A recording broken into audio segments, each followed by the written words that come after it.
It was a humid evening when I first noticed the chill creeping through the rafters of my old family home. I had returned to the village after years away, drawn back by the memories of my childhood. The house, once filled with laughter, now stood silent, its paint peeling like dried leaves.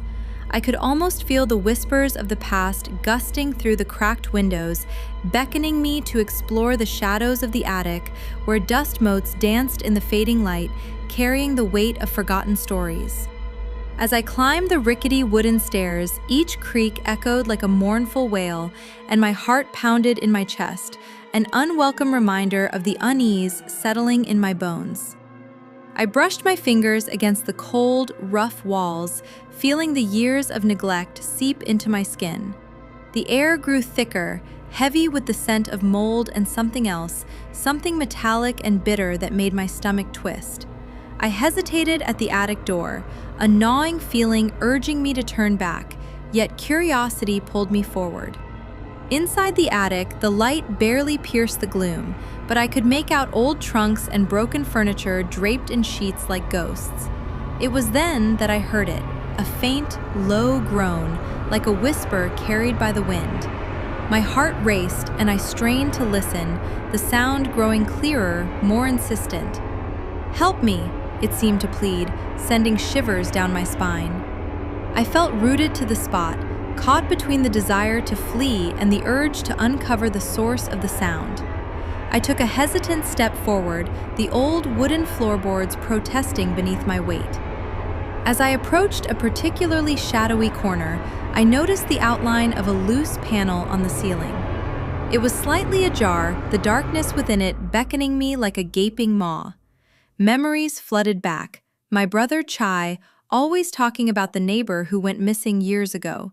They said his body was never found, lost in the stories of the village, but I felt a chill that told me he might not be so far away after all.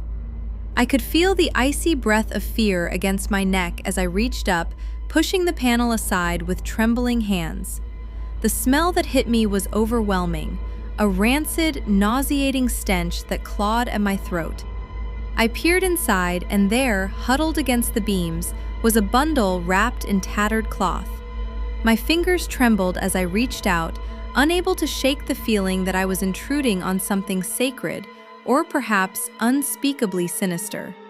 As I pulled the cloth back, a chill swept through the attic, and I staggered back, gasping. The lifeless face of a man stared back at me, his eyes wide open in eternal shock. It was the neighbor, the one they said had vanished. How could this be?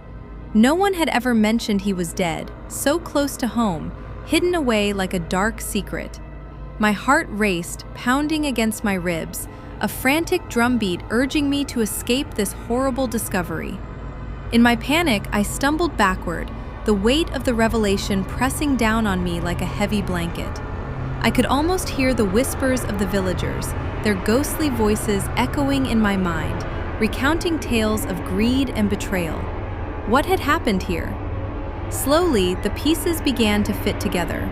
The loud arguments, the accusations of theft, the disappearance that had rattled our quiet village. This was not just a body. It was a story of violence woven into the very fabric of my childhood home. Suddenly, the air shifted, and I felt an oppressive presence, as if the very walls were closing in around me. The flickering light from my phone illuminated the attic for just a moment, revealing shadows that seemed to stretch and swirl in unsettling patterns. I could feel eyes upon me, judging, condemning. I gasped as the groan echoed again, now unmistakably crying for vengeance, a sound that chilled my soul and made me feel utterly alone. My instincts screamed at me to run, to leave this place behind, but something deeper rooted me to the spot. Was it guilt? Fear? Or an unyielding connection to my family and the legacy that haunted this house? I shivered, my breath hitching as the whispers grew louder, demanding justice for the life taken too soon, a life hidden beneath the very roof I called home. I couldn't just leave him here, not when the truth begged to be uncovered. With newfound resolve, I grabbed a nearby flashlight, its beam slicing through the darkness like a sword. I knew I had to find out more. I climbed back down the stairs, determination fueling my steps. The air in the house felt charged, almost alive, as if it was guiding me back to the living room, where I could still see the remnants of my childhood, tainted by this discovery. I would not let fear silence the truth any longer.